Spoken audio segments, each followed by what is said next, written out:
keqpërdorimin masiv të burimeve publike dhe klimën e intimidimit, të drejtësisë selektive që pengoj konkurencen e barabartë. Veren se ODIR dokumentoi blerje votash, ndërhyrje të krimit në zgjedhje dhe rrjetet e patronazhit që shkëmbenin vendet e punës, përfitime dhe leje për vota. Forcat e rendit vepruan në mënyrë selektive duke forcuar pandëshkueshmërinë. Rikujton se ODIR dokumentoi mbi 4.500 aktivitete të financuara nga shteti, të shndruara në aktivitete elektorale, ndërsa KQZ-ja sanksionoi vetëm 18 prej tyre, duke ekspozuar dështim të plot të mbikëqyrësit apo regulatorit. Partia Socialiste përdori zyrat publike, infrastrukturën dhe komunikimin shtetëror për përfitime zgjedhore në shkeljet kodit zgjedhor, kriterëve të Kopenhagenit dhe angazhimeve ndaj OSBE-s. Për të gjitha këto, CDI dënon ndjekjet penale dhe arrestimet me motiv politik të drejtuesve të opozitës në vitin elektoral, përfshirë Sali Berishën, Ilir Metën, deputetin Ervin Saljani, Fatmir Mediun, të cilët ODIR i vlerësoi si faktor që kontribuan, të cilat ODIR i vlerësoi si faktor që kontribuan në një klim përplasjesh, mosbesimi dhe drejtësie selektive, duke penguar pjesëmarrjen e lirë dhe të barabartë të opozitës në procesin politik.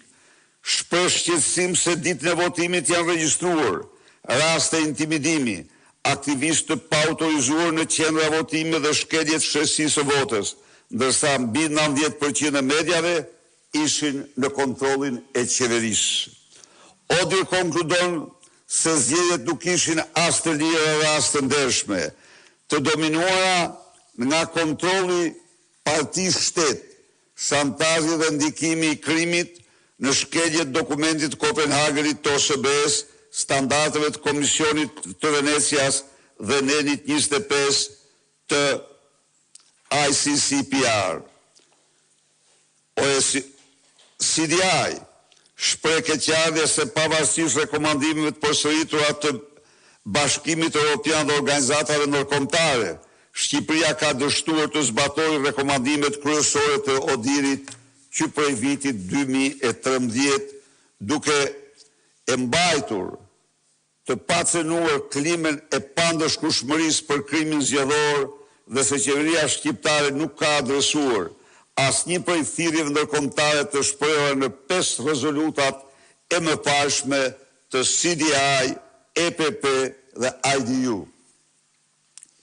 Përqendrimi i pushtetit dhe eliminimi i kontrollit të balancave është çështje tjetër madhore që denoncohet në rezolutën e Asamblesë së Përgjithshme të CDI.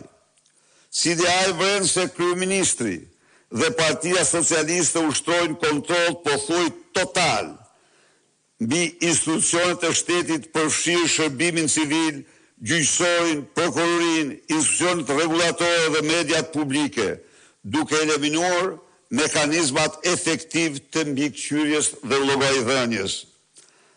CDI dënon pengimin sistematik të mbikëqyrjes kushtetuese dhe parlamentare, përfshirë rrëzimin e mocioneve të opozitës, interpelancave urgjente dhe bllokimin e komisioneve hetimore parlamentare, veçanërisht atyre që jetojnë korrupsion në gjerë ku përfshihet kryeministri apo farsën zgjedhore e të tjerë.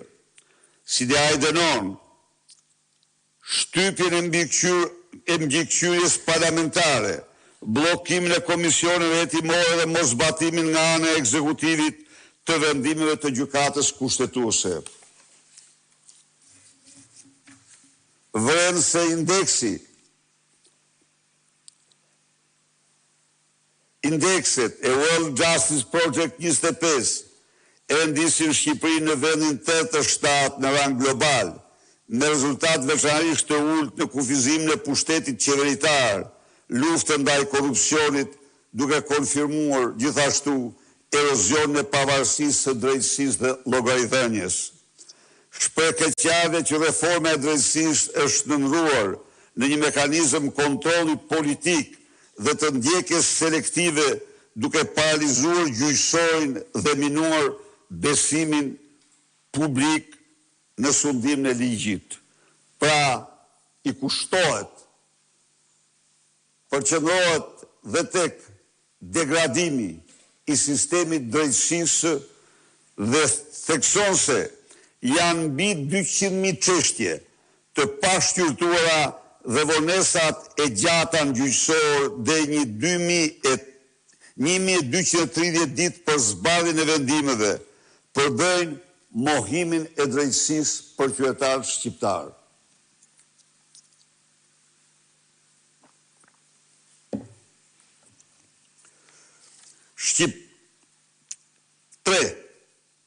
Shqipëria si narkoshtet dhe kërcënim për sigurinë rajonale.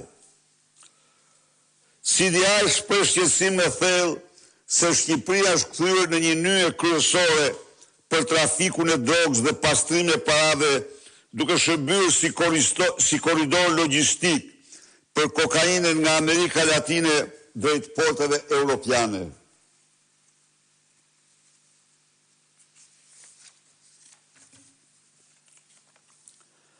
Vërë me alarm infiltrimin e krimit në institucionet e shtetit, përfshirjen e trafikantëve të njohur dhe rrjeteve kriminale në kontrata publike, zhvillimin turistik dhe procesin zgjedhor. Rikujton provat për takime midis zyrtarëve të lartë qeveritarë dhe individëve të lidhur me kartelin e Sinaloas dhe grupet mafioze shqiptare. Është fjala këtu për takimin në zyrën e kryeministrit me Luftar Hysin, përfaqësues në Sinaloas, dhe udhëtimin me charter nga Tirana të qeveritarëve për Naruba për të takuar krerët e organizatave kriminale të trafikut drogës shqiptare në Amerikën Latine. Vrem se Eurostat dhe studimet pavarura konfirmojnë pastrim masiv parash në sektorin e ndërtimit në Shqipëri, në rreth 4 miliard euro investimet pa justifikuara në sistemin formal bankar. I referohet raportit të klimës së biznesit 2025 të Departamentit Shteteve të Bashkuara, i cili identifikon korrupsionin endemik, flukset e paligjshme të kapitalit, përdorimin e PPP-ve dhe prokurimit publik për patronazhim politik. Parajmëron se ngulitja e një narkoekonomie paraqet rrezik të drejtë për drejtë për stabilitetin rajonal, cënon besueshmërinë e procesit zgjerimit dhe kërcënon sigurinë europiane. 3. Thirrje dhe rekomandime.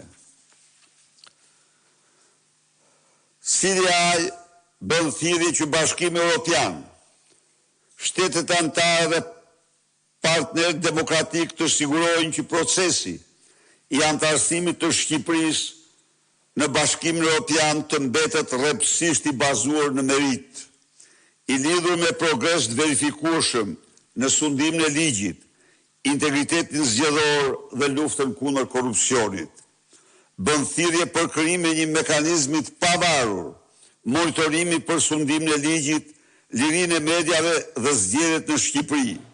Kërkon vendosjen e sanksioneve të targetuara nga Bashkimi Evropian dhe Shtetet e Bashkuara ndaj individëve dhe entiteteve të përfshira në trafik droge, krim të organizuar dhe grupe terroriste, pastrim parash dhe manipulim zgjedhor. Bën thirrje për ndihmë ndërkombëtare për të 2 pika, luftuar pastrimin e parave dhe çmontuar rrjetet